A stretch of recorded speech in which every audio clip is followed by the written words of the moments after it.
Subscribe करना और bell icon दबाना मत भूलना।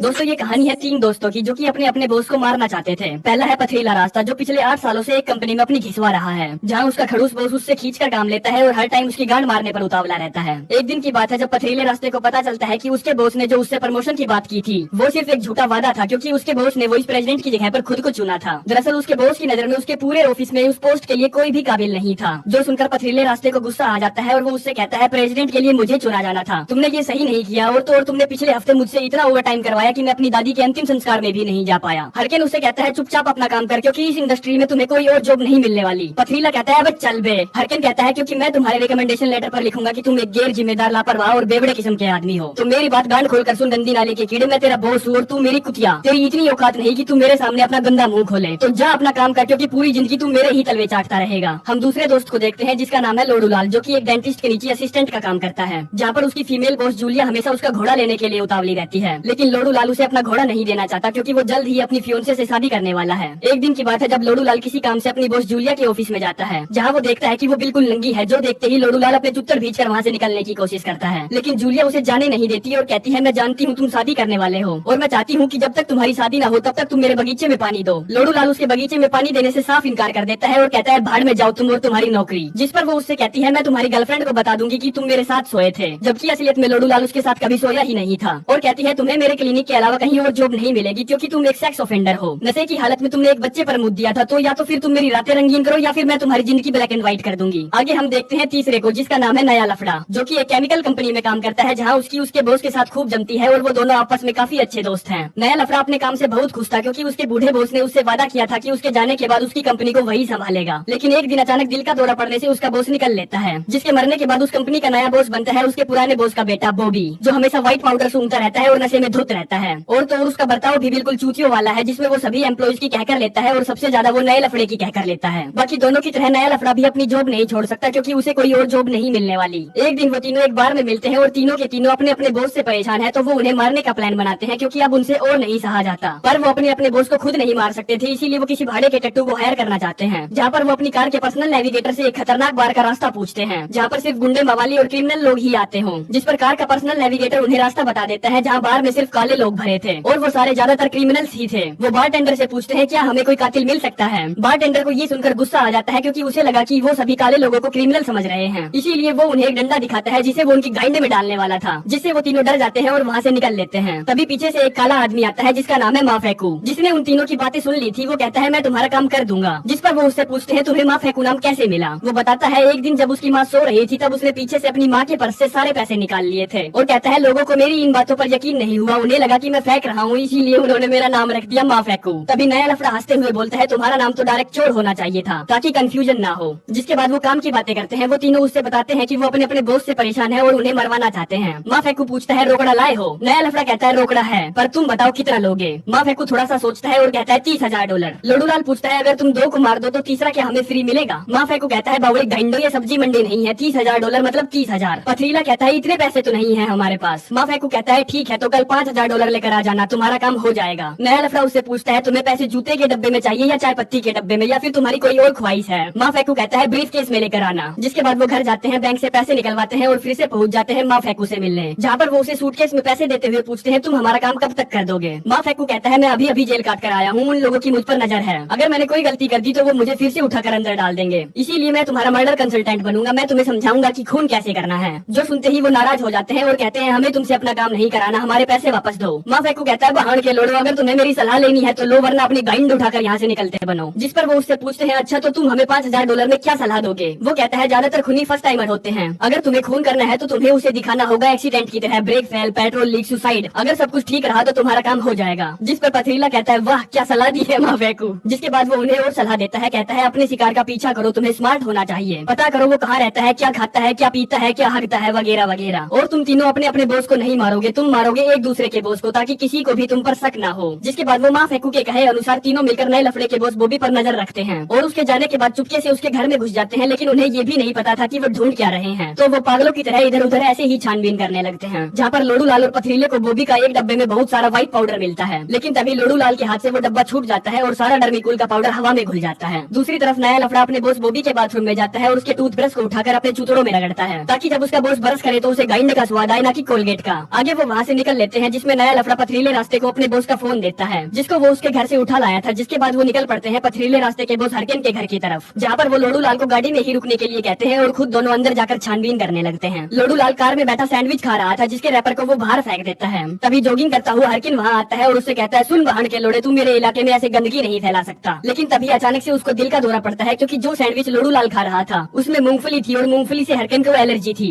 जिस पर लोडू लाल उसके मोजे से उसका इंजेक्शन निकालकर उसकी छाती में घुसाने लगता है। लेकिन वो इंजेक्शन प्रॉपर तरीके से काम नहीं कर रहा था। तभी खिड़की से नया लफड़ा और पथरीला रास्ता उसे ऐसा करता देख लेते हैं और जल्दबाजी में हरकिन के घर से निकलते हैं, जिस जल्दबाजी में नए लफड़े की पॉकेट से उसके बॉस बॉबी का फोन वहीं गिर जाता है। तभी सड़क पर हरकिन की बीवी भी पहुंच जाती है, जो कि नए लफड़े को अपने गले से लगा लेती है उसके पति की जान बचाने के लिए, जिस पर वो उससे पूछता है, क्या तुम इसे जानती हो? यही है ना वो जिसके साथ तुम्हारा चक्कर चल रहा है, जिससे तुम अपनी पिंकी पिलवाती हो। लोडू लाल चुपचाप अपनी कार उठाकर वहाँ से निकल लेता है और आगे जाकर उन दोनों के पास रोकता है, जिस पर पथरीला उससे कहता है, हम इन्फॉर्मेशन इकट्ठा करने की कोशिश कर रहे थे और तुम सड़क के बीचों बीच रास्ते में मेरे बॉस का मर्डर कर रहे थे। जिस पर लोडू लाल बताता है कि मैं नहीं जानता था कि वो तुम्हारा बॉस है, अगर जानता तो उसको बचाता नहीं, उसको पीनट से एलर्जी है, मैं तो बस उसको इंजेक्शन लगा रहा था। जिसके बाद वो एक और प्लान बनाते हैं, क्योंकि अब उनको अपने अपने बॉस की कमजोरी पता चल चुकी थी, जिसमें लोडू लाल हरकिन के शैम्पू में पीनट मिलाने जाएगा और पथरीला रास्ता बॉबी के डर्मिकूल पाउडर में जहर, और नया लफड़ा नजर रखेगा जूलिया पर। दूसरी तरफ हरकिन को अपने घर पर बॉबी का फोन मिल जाता है, जिसको घर की छानबीन करते हुए नए लफड़े ने वहीं छोड़ दिया था। ये फोन देखकर हरकिन को लगता है कि बॉबी ही है वो जो उसकी बीवी को पेल पेल कर खोखला कर रहा है, जिससे उसकी गाइंड में मिर्ची लगती है। तो वो बॉबी के घर का पता निकालकर उसके घर पहुंचता है, जहाँ पर पथरीला बॉबी के घर पर नजर रखे हुआ था। तभी उसके पास लोडू लाल की कॉल आती है, जो कि कहता है, मुझसे शैम्पू में पीनट नहीं मिलाई जाएगी, क्योंकि मैं किसी को मार नहीं सकता। और यही सेम चीज पथरीला भी सोच रहा था कि वो भी किसी के पाउडर में जहर नहीं मिला सकता। लेकिन तभी वो देखता है कि हरकिन ने बॉबी को शूट कर दिया है, जो सब देखते ही पथरीले की फटकर चौसठ हो जाती है। तो वो अपनी गाड़ी को फुल स्पीड से ड्राइव करते हुए वहाँ से निकलता है, जिस पर सड़क पर लगे हुए कैमरा उसकी सुंदर फोटोज ले लेते हैं। वो अपने दोस्तों से मिलता है और उन्हें सारी बातें बताता है। जिसके बाद वो नए लफड़े से जूलिया के बारे में पूछता है, जिस पर वो कहता है, यार भाई मैं तो सिर्फ अपना काम कर रहा था, पहले तो मैंने कैमरा लगाया जो कि मुझे लगाना था। जिसके बाद पता नहीं यार वो मुझे इशारे देने लगी और मैंने उसे बजा दिया। यार वो क्या गजब की चीज थी। और लोडू लाल से कहता है, साले तू उसको मरवाना क्यों चाहता है, उसकी मार क्यों नहीं लेता? और पथरीले से कहता है, अगर तूने खून होता हुआ देखा है तो हमें चलकर पुलिस को बताना चाहिए, जिससे तेरा बॉस जेल के अंदर होगा और बॉबी तो मर ही चुका है और जूलिया को मैं संभाल लूंगा। जिसके बाद वो जैसे ही पुलिस को इन्फॉर्म करने के लिए निकलते हैं, तभी पुलिस वाले खुद ही उन तक पहुंच जाते हैं, जो कि उन्हें शक के बिहाफ पर अरेस्ट कर लेते हैं। जहां थाने में ऑफिसर पथरीले से सवाल जवाब पूछता है कि तुम्हारी गाड़ी क्राइम सीन से फरार होती हुई कैमरे में नजर आई है, तो तुम हमें कुछ इस बारे में सफाई दोगे? पथरीला कहता है, मैं एक रेसर हूँ।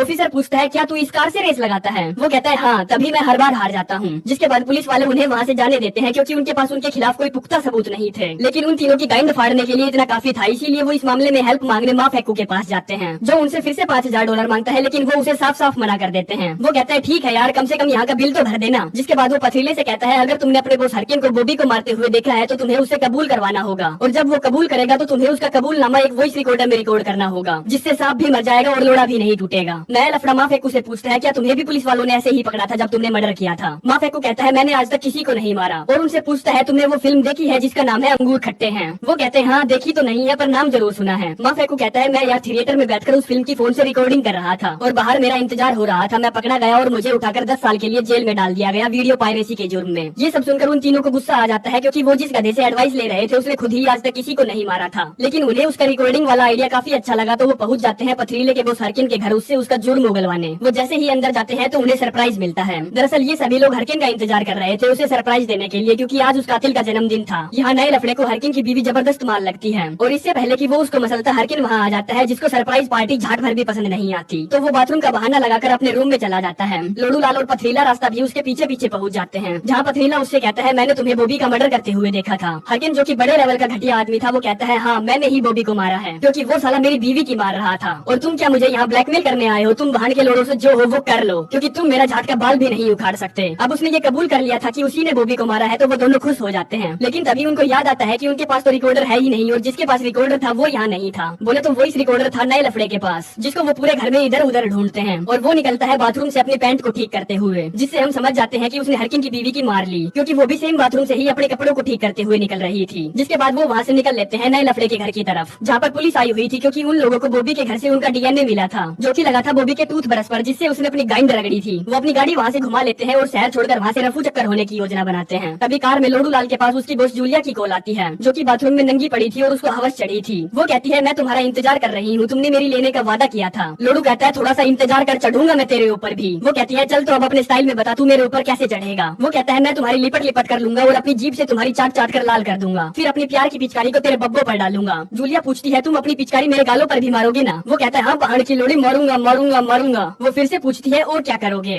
वो कहता है मैं ऊपर पंखे पर चढ़ूंगा और अपना घोड़ा पहनाकर तुम्हारी हूत में डुबकी मारूंगा। जूलिया पूछती है अच्छा और क्या करोगे। वो कहता है पहाड़ की घोड़ी में तुम्हारी गाइंड में अपना घोड़ा डालकर तुम्हारी गाइंड फाड़ दूंगा। जो बातें सुनकर जूलिया को बहुत सुकून पहुंचता है और कहती है मैं फ्राइडे को तुम्हारा इंतजार करूंगी। लेकिन तभी हरकिन अपनी गाड़ी से उनकी गाड़ी को हिट करने लगता है, उन तीनों को मौत के घाट उतारने के लिए, क्योंकि उन्होंने उसे ब्लैकमेल करने की कोशिश की थी। तभी उनकी कार का जीपीएस नेविगेटर सिस्टम कार की लोकेशन पुलिस वालों के पास भेज देता है और कार का इंजन बंद कर देता है। हरकिन उनकी गाड़ी को फिर से जोरदार टक्कर मारता है, जिससे उनकी गाड़ी के गुब्बारे खुल जाते हैं। वो उन तीनों के पास पहुंचता है और बाहर निकलने के लिए कहता है, जिस पर वो उन्हें बताता है कि मैं पुलिस वालों को फोन करूंगा और उन्हें बताऊंगा कि तुम तीनों ने ही बॉबी को मारा है, और जब तुम्हें पता चला कि मुझे इस बारे में पता है तो तुमने मुझे भी मारने की कोशिश की। वो कहते हैं नहीं ये सब झूठ है। हरकिन कहता है हाँ पर ये बात बताओ कि उस बात का क्या सबूत है कि मैंने बॉबी को मारा है, जबकि गोली तो मेरे पैर पर लगी है। तभी वो अपनी गन से खुद के पैर को शूट कर लेता है और गन को लोडू लाल की तरफ फेंक देता है। तब तक पुलिस वाले भी वहाँ पहुंच जाते हैं, जो कि लोडू लाल के हाथ में गन देकर उन तीनों को गिरफ्तार कर लेते हैं। तभी पथरीला कहता है मेरे पास ऑडियो रिकॉर्डर है, जिससे साफ हो जाएगा कि हरकिन ही गुनहगार है। पुलिस वाले उस रिकॉर्डिंग को सुनते हैं, जिसमें उन्हें झाट भी नहीं मिलता, क्योंकि जिस टाइम हरकिन ने उनकी गाड़ी को हिट किया था रिकॉर्डिंग अपने आप ही ऑफ हो गई थी। उसके अंदर सिर्फ एक ही रिकॉर्डिंग थी, जो कि थी हरकिन की बीवी को बजाते हुए नए लफड़े की आवाज की। पुलिस वाले उन्हें ले जाने लगते हैं, लेकिन तभी कार का नेविगेटर सिस्टम बोलने लगता है। वो बताता है कि हम सेफ्टी पर्पज से गाड़ी के अंदर जो भी बातें होती हैं हम उन्हें रिकॉर्ड करते हैं। जिस रिकॉर्डिंग को सुनते ही साफ हो गया था कि हरकिन ने अपने पैर पर गोली मारी और उन तीनों को फंसाने की कोशिश की और बॉबी का मर्डर किया। पुलिस वाले उन तीनों को छोड़ देते हैं और हरकिन को गिरफ्तार कर लेते हैं, जिसके कुछ दिन बाद अब पथरीले का प्रमोशन हो चुका है, जिसमें वो अब अपनी सेल्स टीम का वाइस प्रेसिडेंट बन चुका है। नए लफड़े को उसके नशेड़ी बॉस बॉबी के मरने के बाद उसकी कुर्सी मिली और अब वो अपनी कंपनी में सबसे सीनियर है। लोडू लाल की बॉस जूलिया अभी भी उससे अपनी मरवाना चाहती है। वो उससे कहता है क्यों ना तुम मुझे इस पेशेंट के साथ करके दिखाओ कि तुम मेरे साथ कैसे कैसे करोगी। वो पेशेंट की पैंट उतारती है और अपने मुंह से गंदी गंदी हवस भरी आवाजें निकालती है, लेकिन तभी पेशेंट होश में आ जाता है, जो कि लोडू का दोस्त था। हम माँ फेकू को देखते हैं, जो कि कैमरे से ये सब रिकॉर्ड कर रहा था, जिससे होता ये है कि जूलिया की अब गांड मरनी निश्चित थी। इसीलिए वो अपना मुंह बंद कर लेती है, जिस पर लोडू उससे कहता है कि अगर अगली बार तुमने मुझसे अपनी मरवाने की कोशिश की तो ये वीडियो हर किसी के फोन पर दिखेगी, और कहता है कि मैं अपनी फियोन्से के साथ 2 हफ्तों की छुट्टियों पर जा रहा हूँ, जिसके सारे पैसे पे करोगी तुम। जिसके साथ ही तीनों दोस्त अपने अपने बॉस से छुटकारा पा लेते हैं और ये कहानी यहीं पर समाप्त हो जाती है। अगर आप लोगों को ये कहानी अच्छी लगी तो कमेंट करके जरूर बताएं। इसी के साथ चलते हैं, मिलते हैं नेक्स्ट वीडियो में।